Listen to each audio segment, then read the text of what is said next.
In the previous lectures on Introduction to Raspberry Pi, you had learned about how to configure a Raspberry Pi and how to use it along with two bare basic sensors, one a scalar sensor and the other one a camera sensor. So, two sensors were used and the basic interfacing was introduced to you in the previous two lectures. In this lecture, you are going to learn about how to integrate Raspberry Pi for enabling IoT development. So, here you are going to learn about these things in more detail. So, not only this lecture, but the next three lectures, I mean this one and the next two lectures, you are going to learn about how to integrate the sensors, different types of sensors, not just one or two, but different types of sensors at the same time. Then after these sensors have collected this data, then how to send the data, how to disseminate the data through some kind of creation of socket to a remote server for further processing using the UDP protocol, which is a transport layer protocol. So, using UDP, how to do this particular thing you are going to learn, and thereafter you are also going to learn in this and the next two lectures about about how to visualize the data at the server. So, the data is received, then you have to visualize the data is received at the server. At the server, how to visualize the data, this is what you are going to learn. So, I and Mr. Anandarup Mukherjee, your TA, is going to take you through these few steps for achieving these things. That means the data acquisition through these different types of sensors, then sending through the network, and thereafter visualizing the data at the server. Hello, in this lecture will be covering three different parts of implementation of IoT with Raspberry Pi. So, in part 1, we'll be discussing about using Raspberry Pi to capture data from sensors and making a basic decision on the basis of captured data to actuate some device.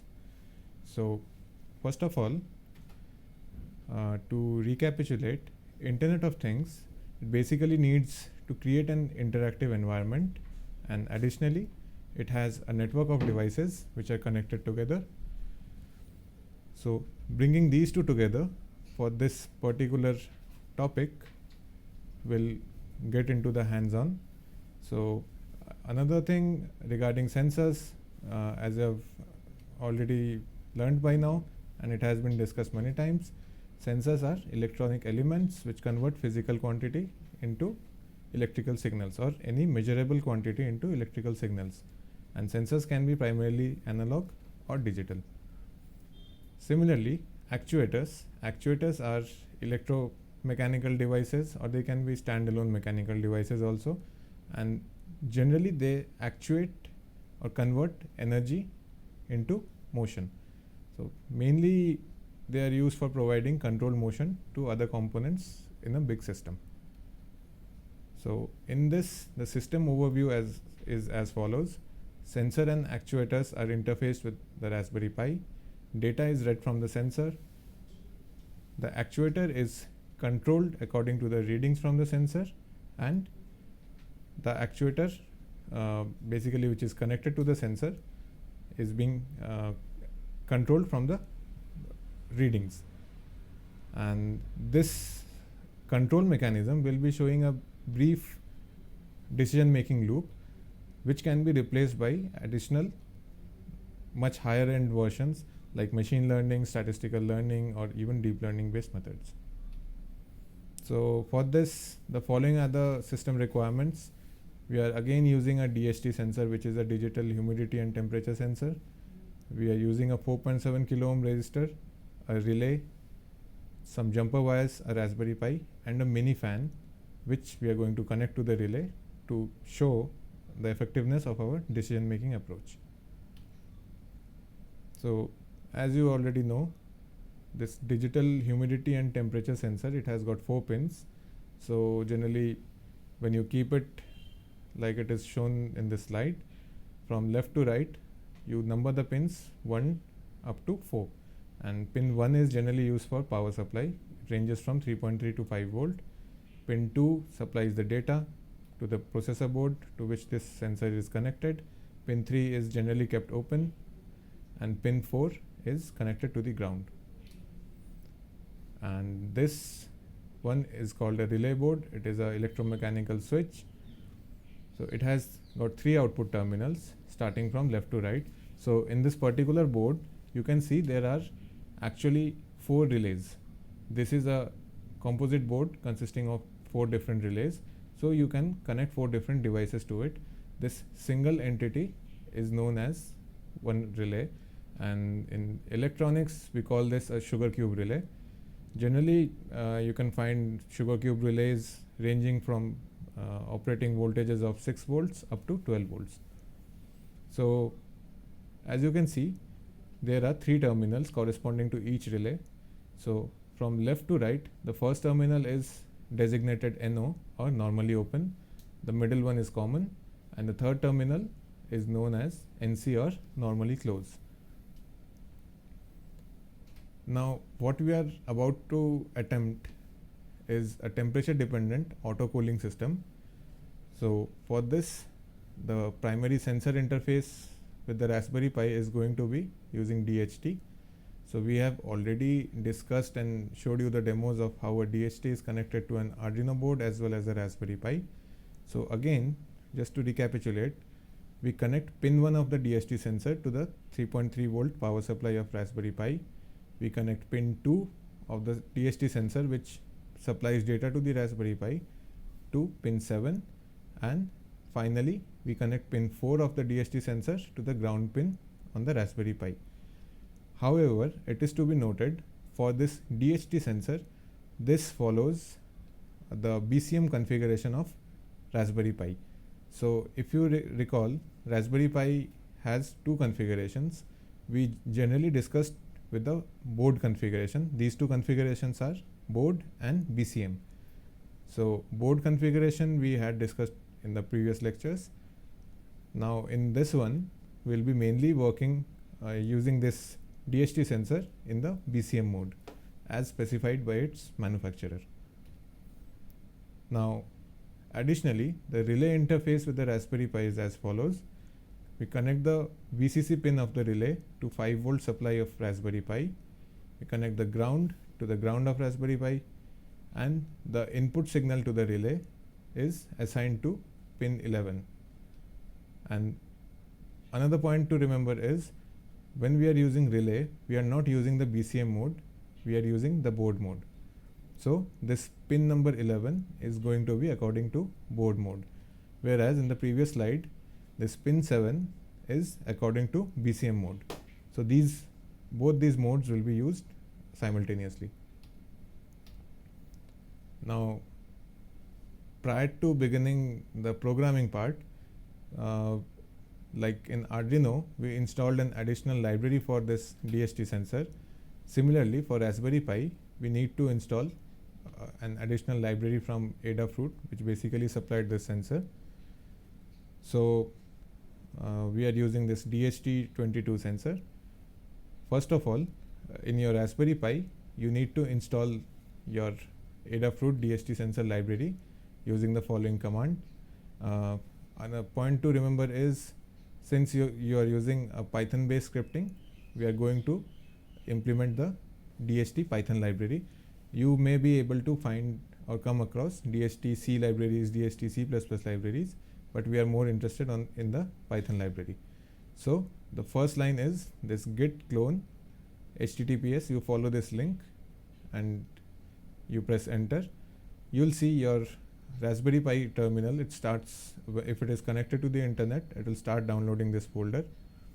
You go to once the download is finished, you go to the downloaded folder by putting in this command cd adafruit _python _dht, because this will be the name of the folder which has been downloaded on your Raspberry Pi system.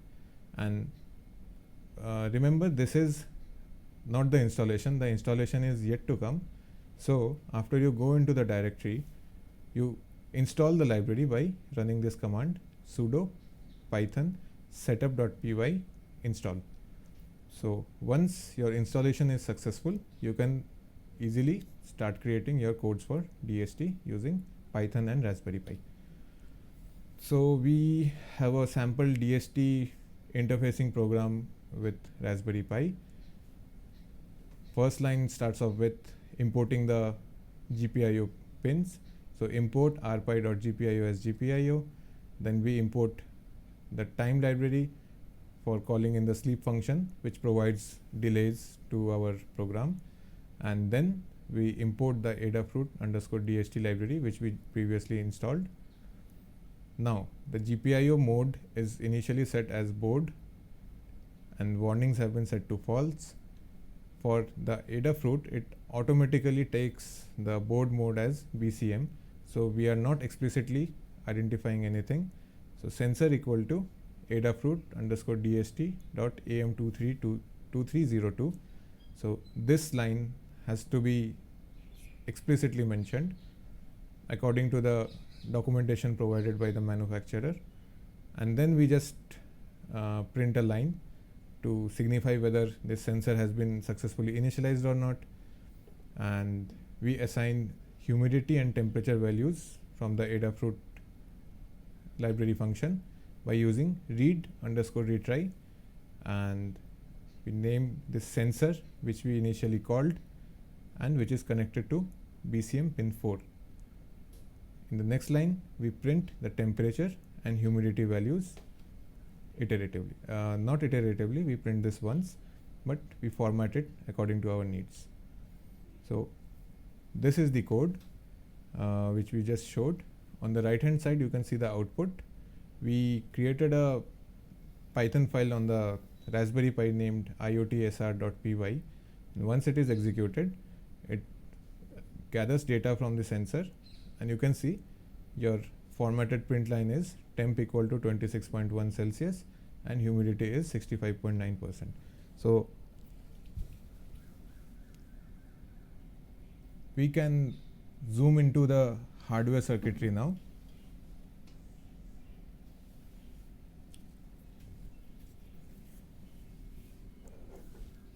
As you can see, this is your DHT sensor.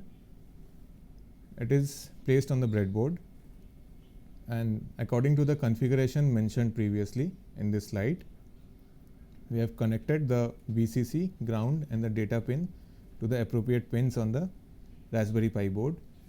There are additional components attached. We'll come to those later, but for now we'll be focusing on only these three wires: the brown wire, the red wire and the black wire. So coming back to the programming part,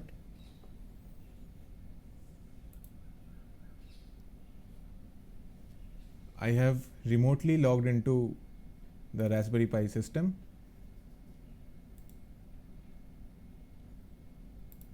Just increase the font a little bit.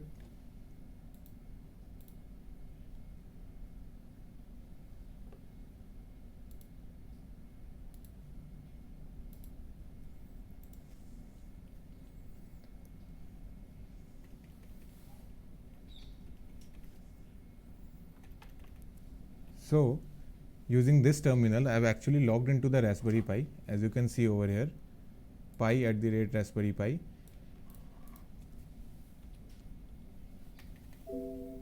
I go into the directory. I see that I have a testing file named dhttemp.py. Let's run this first. So we give the simple command.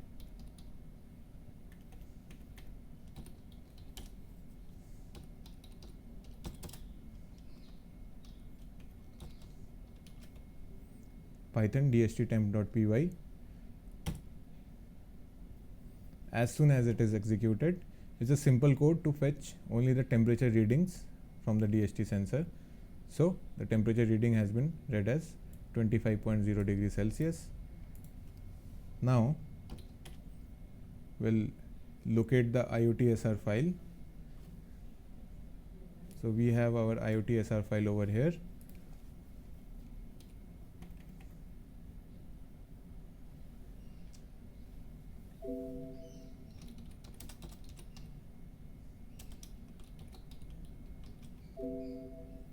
let's open an editor and check whether the contents are the same.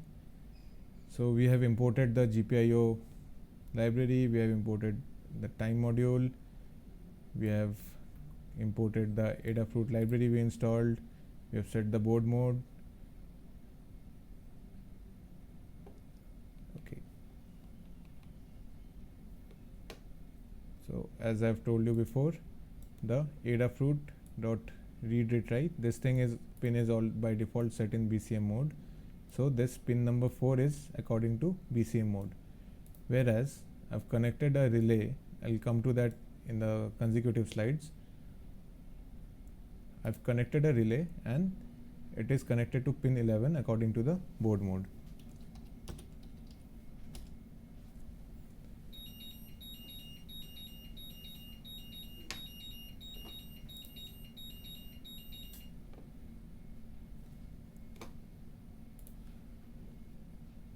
Okay, before going further, we have now checked our Raspberry Pi is working fine, the DHT sensor is working fine. We are now connecting the relay part. So we connect the relay input pin at pin 11 of the Raspberry Pi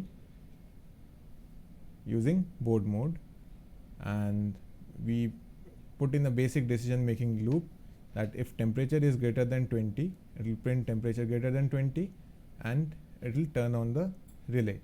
So it will a fan is connected to the relay. So I've just written fan comma 0, that is the fan will be turned on, and then it will sleep for 5 minutes and then fan will be turned off and output pin will be again set to 1. Otherwise, if temperature is lesser than 20, the fan won't be switched on. So on the left hand side, this is the code. I actually opened this code a few moments back on the Raspberry Pi console, and on the right hand side you have this relay board, you have this DHT sensor connected to Raspberry Pi. Okay, now this connection of the LiPo with the fan, the connection of the relay with the fan is as follows. We are using a lithium polymer battery. You can use any other battery of sufficient rating.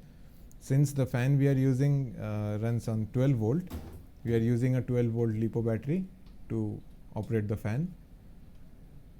The normally open terminal of the relay or the positive terminal is connected to the positive terminal of the fan. The common terminal of the relay is connected to positive terminal of battery. Negative terminal of battery is connected to negative terminal of the fan. And when these connections have been made and the connections have been rechecked, we run the IoTSR.py file. So the connection will look something like this. Okay, now let's again log into Raspberry Pi.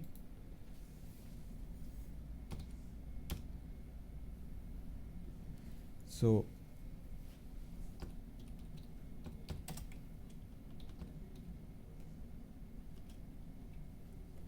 once we execute this file, you'll see the output.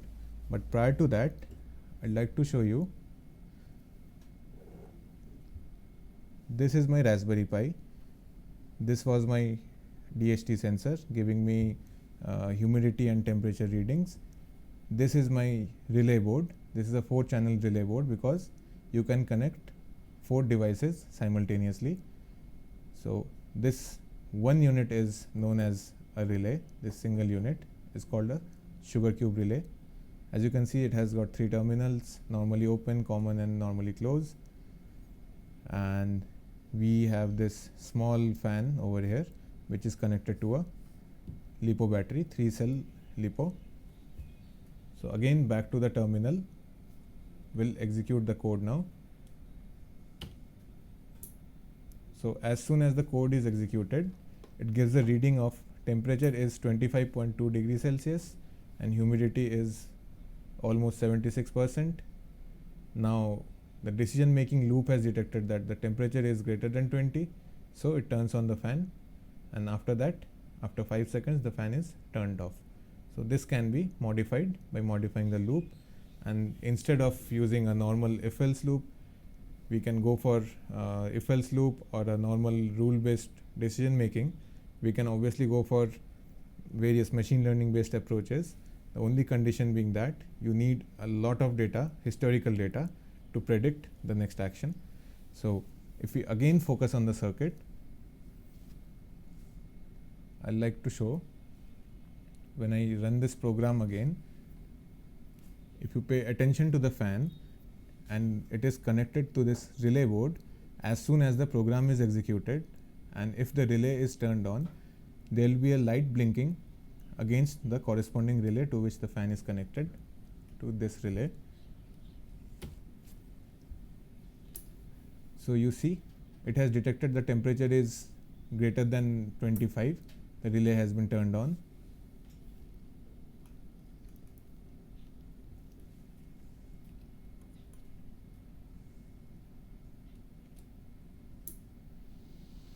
You see, the fan is now also turned on. After 5 seconds, it will turn off. So basic application is you can use this for automated cooling systems, maybe for your PC, or maybe for your various other systems, or maybe in industrial systems also. Suppose if the temperature of a furnace gets higher, or if a temperature of a particular room or workplace gets higher, your fan automatically turns on and the network connected device remotely intimates you that your temperature is going high, so the fan has been turned on. So the outputs have been explored.